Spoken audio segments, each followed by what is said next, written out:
বাহ, তোর সাহস দেখে আমি অবাক হয়ে যাচ্ছি। যে শঙ্করাচার্যের তন্ত্রাগারে সাধারণ মানুষ প্রবেশ করতে পর্যন্ত ভয় পায়, সেখানে তোর মতো একজন তুচ্ছ মানুষ আমার সামনে দাঁড়িয়ে চোখে চোখ রেখে কথা বলছিস।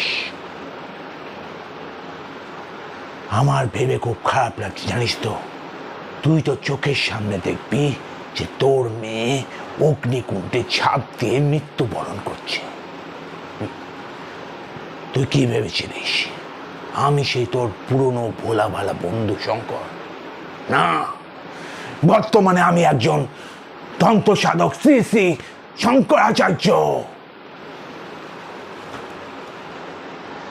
আসল কি বলতো, ভগবান না সবাইকে নিজের সিদ্ধান্ত নিজেকে নেবার অধিকার দিয়েছে। ঈশ্বর এমনভাবে সব নিয়মগুলো সৃষ্টি করেছে যে সবাই নিজের সিদ্ধান্ত নিতে পারে। আজকে সমাজে তুই দেখ তাকিয়ে, মেয়েরা যে যা খুশি পড়ছে, যা কিছু খাচ্ছে, কোনো কিছু বাধা ধরা নেই, কোনো কিছু নিয়ম নীতি নেই।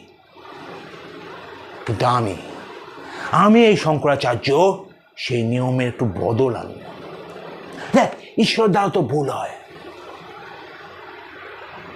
আজকের পর থেকে, এই যজ্ঞের পর থেকে আমি যেমন ভাবে যাকে পরিচালনা করার চেষ্টা করব, সে ঠিক তেমন ভাবে পরিচালনা হবে। আজকের পর থেকে আমার কাউকে বশ করার জন্য কোনো লাড্ডু বা প্যারার প্রয়োজন হবে না। আমি যার দিকে চোখ তুলে তাকাবো সেই আমার বশে চলে আসবে। তাকে যা আমি করতে বলবো সে এক কথায় ভাবনা চিন্তা না করে তাই করবে। আর এটাই আমার এই যজ্ঞের তন্ত্রের মূল উদ্দেশ্য।